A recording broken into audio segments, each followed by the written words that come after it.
About a month ago, I reviewed Rocketbook's Smart Cloud Cards, which leverage the company's erasable synthetic paper and QR code-based scanning process to create reusable index cards that can be backed up to the cloud destination of your choice.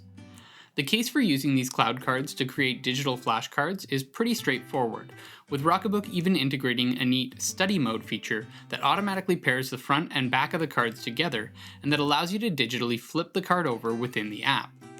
However, after using them for a while, I found the traditional 3x5 index card format to be a little small for making recipe cards. So I decided to design my own smart recipe card templates that can be used with the Rocketbook system and printed from home like the free template pages that the company offers. But with this template, I wanted to take advantage of Rocketbook's Smart Lists feature to allow you to update your grocery list simply by scanning the ingredients section. Rocketbook's Smart List feature has been around for a while in iOS, but only recently came to the Rocketbook Android app. To enable it, you go into the Rocketbook app settings. Then, under Handwriting Recognition OCR, Smart Lists can be toggled on or off. When Smart Lists are enabled, whenever you scan a bulleted list, you'll be prompted to add the list items to a digital list housed within the Rocketbook app.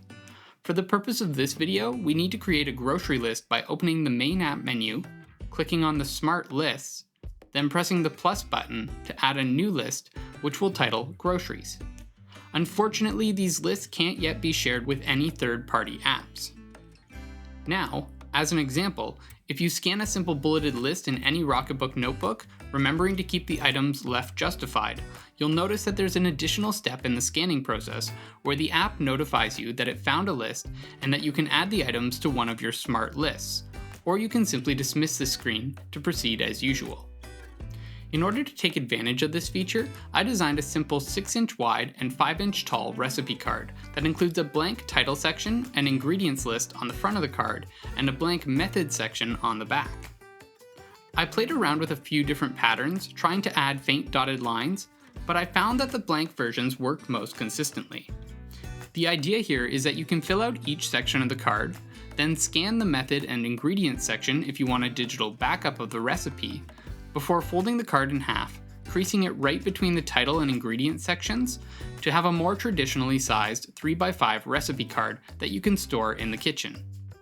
The reason you want to keep this physical copy of the card is because you can then scan the ingredients section using the Rocketbook app whenever you're planning to make the recipe, and all the ingredients will be added to your grocery list, where you can manually remove any items that you don't need. How well these items show up will depend on how clear your handwriting is.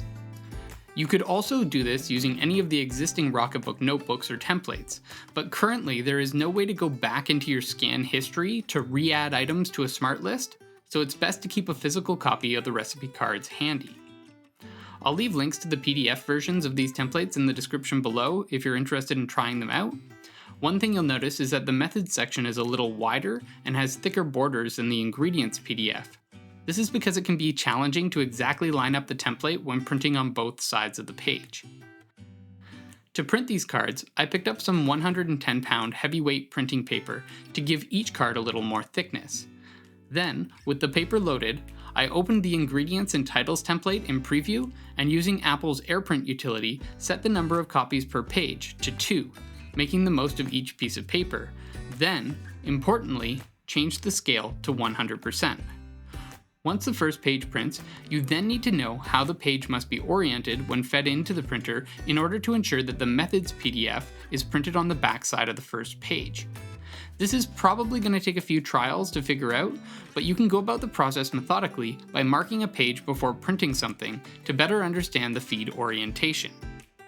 Once you have the ingredients page positioned properly, you can print the methods PDF with the same settings as the first page, making sure to place 2 copies on each page and setting the scale to 100%.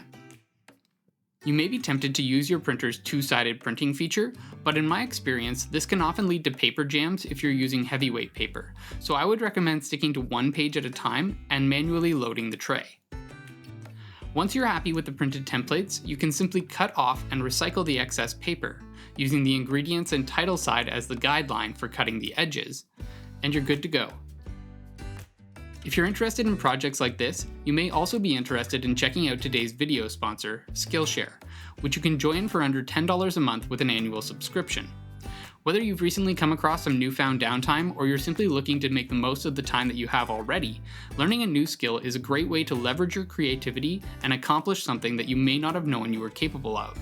With thousands of ad-free classes available, ranging from self-paced to live sessions, and covering topics from illustration to entrepreneurship, there's likely something that aligns with your goals.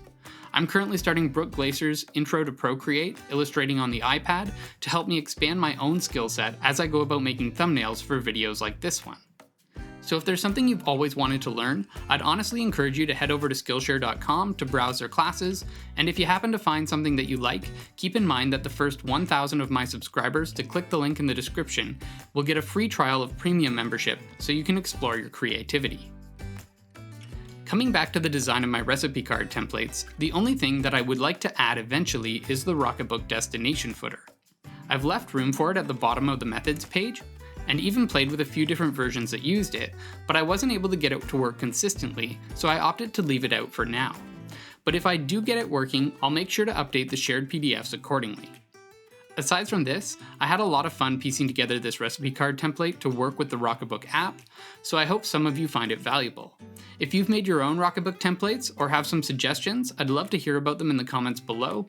Otherwise, if you found this video helpful, please hit the like button, consider subscribing, and I'll see you next time.